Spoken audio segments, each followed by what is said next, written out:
bago wu na gungamu gruba na gungamu zenye kama tu da dogamu aba bonde ga ba wala la gun yap te gu ga ba ya bu wala ba yap mukala da su pu zena na ma kwe o pa wo ba nwa ba kwe o ga ma pu na gumgun shine ba sa go je ko pu ma mo da mu gamu o pa fo jarbon ma ba pu kwa wa de tarmu na pa mo da bu ma ba ji da gwe be por mo no de shim se che mo su so da pu da la ba ka chu e bon ono je ga bo be da da pu ka po pia mo ga po pu mo ga e ka m ko po o te la ruo ba ka go no so bi yin am ko mo yin kwe ma to mo tum ne abi ka logun yap ma mo be ka ngwen ga po da mo pa yap ya wo jo ni ta dum ko bo pum ko mo atum na go bo su so mo la jo yi go bo je ko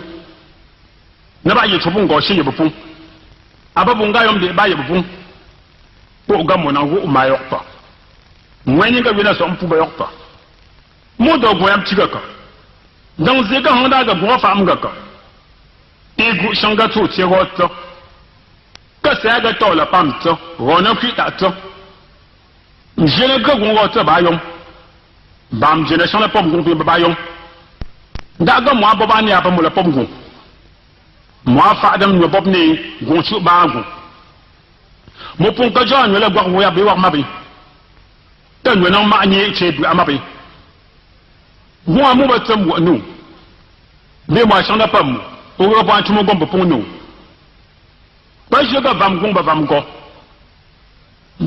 be si ta ba fe mo wa tumo je ko ma ja lu je ko apa ga mo atum go ka to ga tu to tam ata ho abu to na mo no do fa tum go potam na ti oju ponte da ga ba na ti o fa go po ku bonte na ba ba bo pom ga alam fa dio ba pa non ju ga go ba na ji fa dio mo ponle kam da go ya be na lo da ma se bam no yom te na ga le a si se wa go kin ti mo bo ga ko banke na ba e ka shenye la be yom fa yam ke mo ba wala o kim tu go mo jiga bo je sham na da jim kwanye mo tu go na ba go tu go ba da bi ya go mo la asom je sim tu mo gam wo po mga e su sham go po za gombo na mo ba pula pin ni tu bi amaz zaklo apu go ba si am ko mo po me kala ga na po da bu si ko po ba ga bo mo ka da gwa ga pa la rewo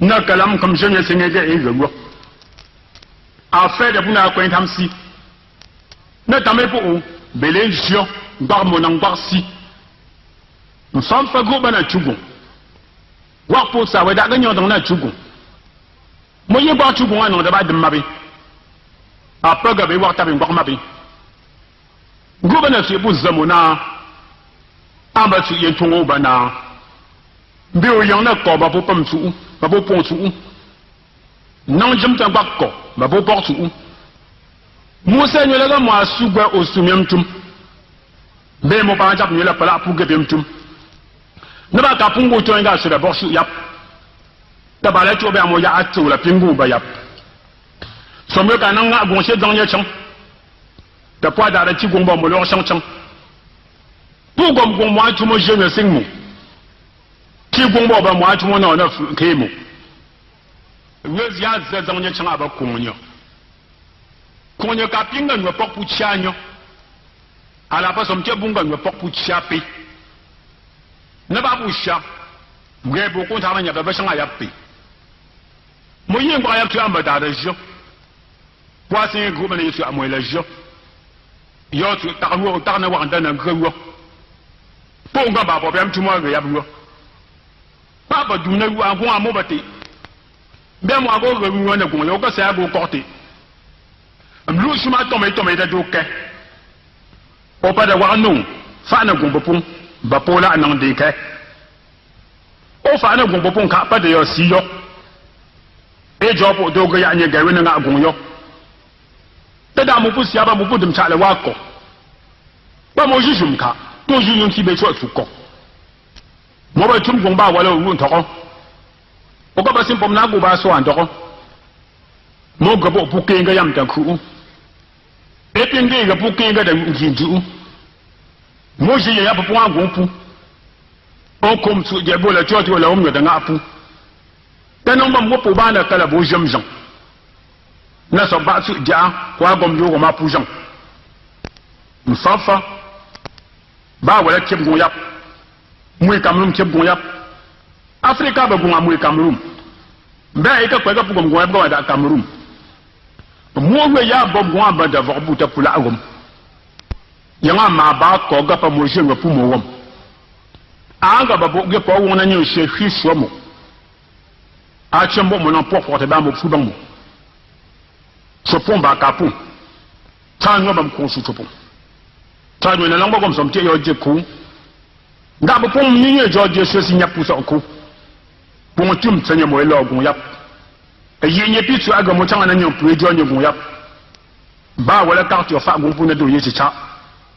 Po na shanga tie so ka la da gu vanye si cha a. Ba tin to na gun amo bo.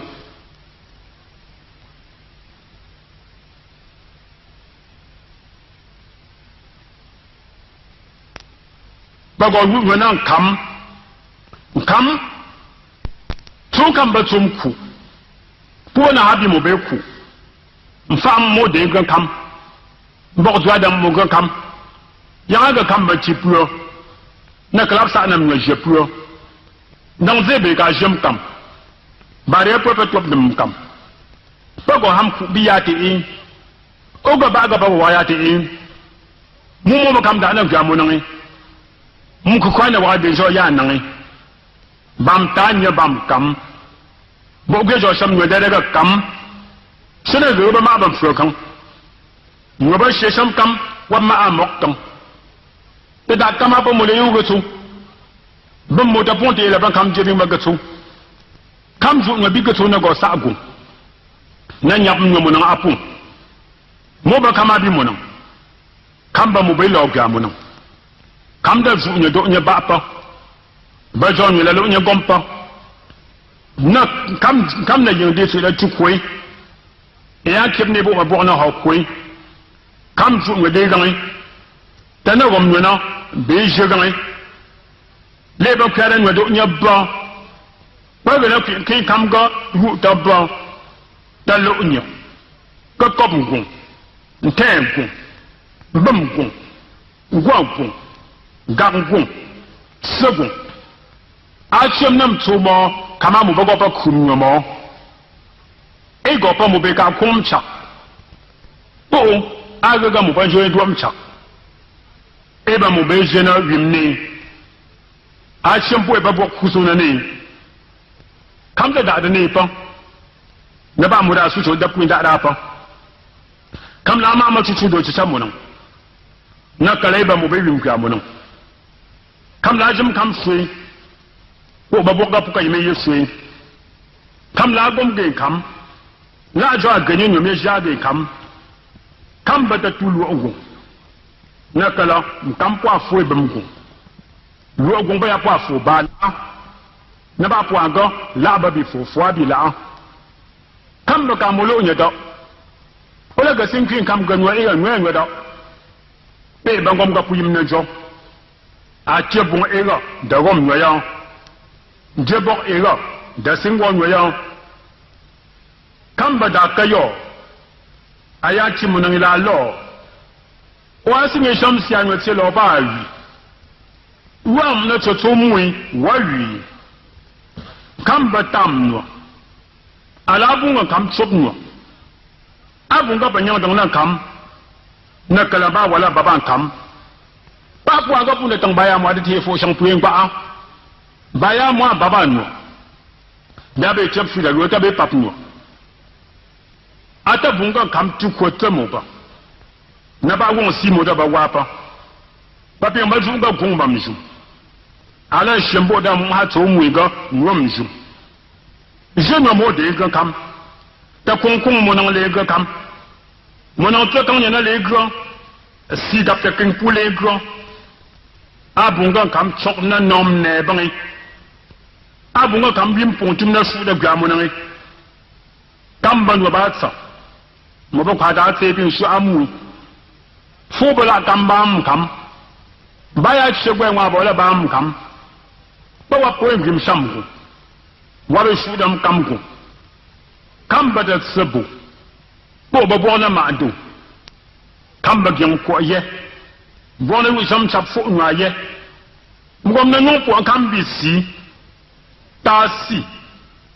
Wu ye mono na ba dem chapo. Ba wi ku. Bam wam chi chi sha. Ha ye bam baya mo abo ku nga. O le nong da gan kama. Ha ye jengwe na gim kama bo. Ana su da gamu no. Ana kim la la. Ana jengwe ye ga ba ya lo. Ana jega a bon pu yo yo. Ana jega muda nong da dia. Ana jega muda su to te da pu da pa. Ta si. Rega gon yo. La tsok. Ton de yo. Kala ana sa'ata. Tam fam fa tansum. Jenye sio. Jim rebo. A jewena. Rega su da ja. Tata. Mbouya. Nema. Rom sheshe sia. Bo kaba. Vom ngam sopan.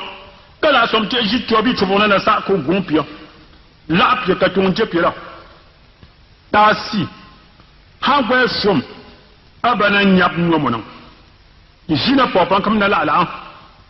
Ta si. Ha sa wi na gom tsawe. Na gom tsawe. Bi gom poawe. Na bu ka tonye go. Mo ye pa wi nyaba. Pa som gwe nyap. Wi nyo. Wi dolo. Wi konye fa. Asa dem pontum. Si. Ta zile ba bemu. Ha pontum bi. Chepo. Ta chomto. Da ko kam. Gap de kenpu. Haya pontum da ga chin kam yu kuma. Ka ta bum bum go. Ba chin so nan kam po.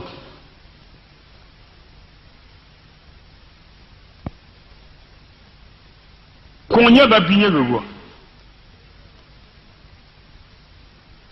Ba point pour de chef point jomo. Konye ba binye go. Ba point pour de chef point jomo. Tonje da konya da BP. Tonje da konya da BP.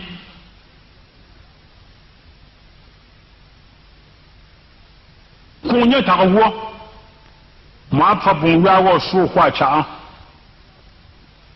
Konye ta wo. Ma fa bon wa wo so kwa cha. Dumana fam wa ta ma fam. Dumana fam wa ta ma fam. Man kwim le azom. Man kwim le azom. Makomo yevu komo nyo wate.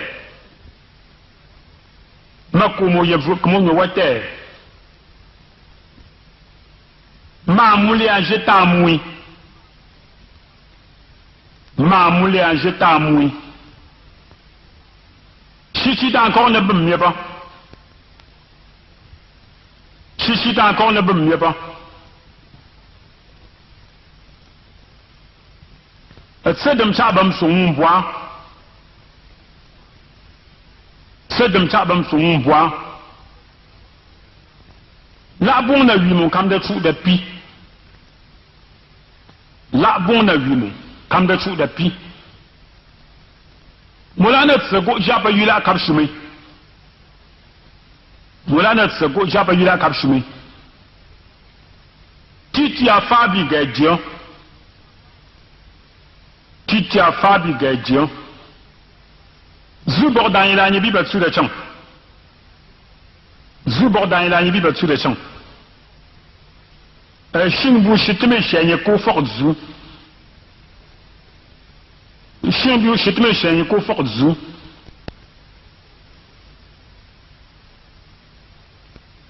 Ba wala fin yewem to. Awe. Tone che foro. Ba wala fin yewem to awe tone che foro. Kabaka. Adang no kuku. La boire pas tout ça en zuzé. La boire pas tout ça en zuzé.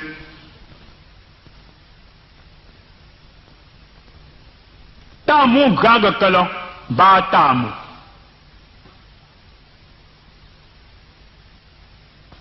bia duka ku nyoporu baga kala tamuna so poya wonyanya bu tamu gaga kala ba tamu bia duka ku nyoporu baga kala tamuna so poya pa wonyanya bu padum chapo mwawe gaga ba po si pan kwisho ba po tilo odan ku padum chapo mwawe gaga ba po si pan kwisho ba po ti fulo odan ku wam no na cho po ba shisho ba o dam hala atiase wab no na cho po ba shisho bo dam hala tiase abanyoga suda jimdo asi abanyoga suda jimdo asi bo tambela ba to nyet setayap jetayap o pasi bu tarna ayar tu gom fuankan ona jotu kwimtang bo tambe la ba to nyet setayap jetayap o pasi bu tarna ayar tu gom fuankan ona jotu kwimtang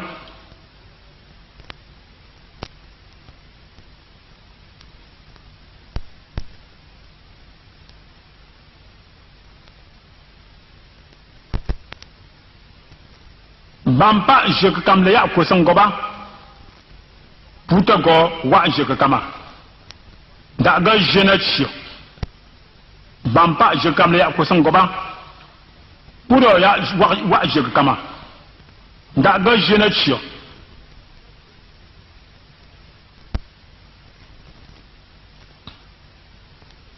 la borso ye pas pour yo nyemu tabe pour le sornya moi la borsu ye pas pour yo nyemu ta pour le sornya moi la borsu ye pas pour yo nyemu ta pour le sornya moi somo ye nyoba ye ete bi obula somo ye nyoba ye ete bi obula mokam so chena je ko bodada do koma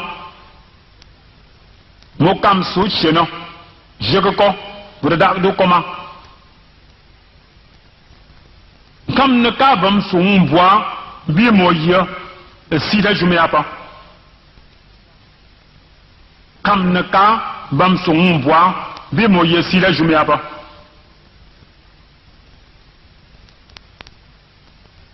kam ne kam fu la kam la pam fu moyen fu la kam moyen fu lay kam ne kam fu la kam la fu moyen fu lay kam ma gyong ko ye bona wu sam chap fu nga ye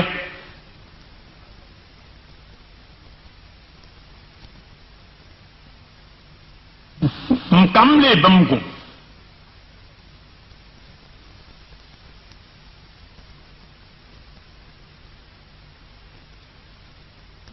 kama shon khotum ko mbo ding be jogo kama bam go kama shon khotum ko mbo ding be jogo mola ban jeune zomu nyo aka sio pati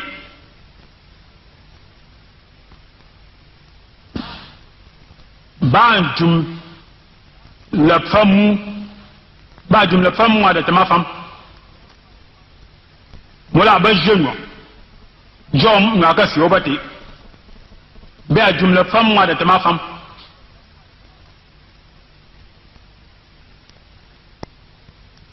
ka tyo nye bam gama kwi mwe zom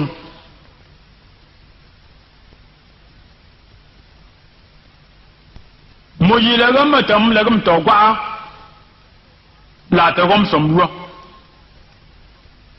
rola ke de jom fa madam bu ewe yi po la kwa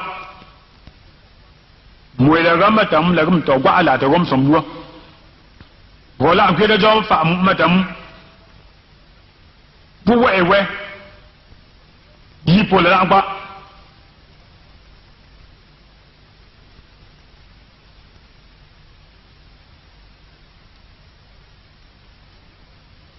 na fam la be ko kam bi po ga pu ba jo na kinga fam la po na ki sio ga fam la ta ba fam la ba tu ku la a fu sap ki son fu sap kam la ju la ta ga pu ke fe ba ki sio ga a fam la a kwa ti yo dang za tu da sio la na a tong la bo ta long jim ga kala to kwa pa ja ga pu ke fam la ba ki sio mfamfa bana se nyuna famla so muka tyo nyinga abato ba sala famla abaka onga si onga abaka gase yenjo ga famla ba ga bum tunjo ga gomba famla asa adam tunjo gromwa da tankukam da wam jiba wogo jaba wam so ga go so yunda kam ta wap jiba wo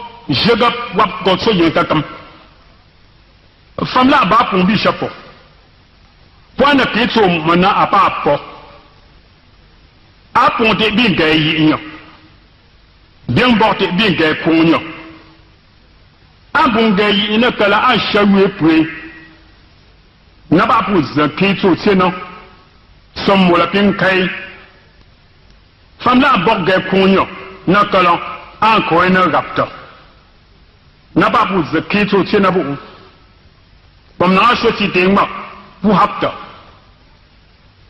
famla a point bi chapo ba ba we chopo na ba bu zakito mona som moleko gumpe pa we pa de krakam ta kama na mu ta won tampam famla ba ma bu tum tonjo aha jiku ba ro bi pojo ngo wa da wa kap wa blak fa bana ja ampi gap ta pu fa suwa ga pu na ja wa na su da wa so na fika so mu ya bla yam pu wa na rojo apuda ba su to mono ba mono ti sam to bi mono famla ba we to bu aba ruwan da pop bingo ba ju ga ruwan kamu e kum bangta da ga famla agramu po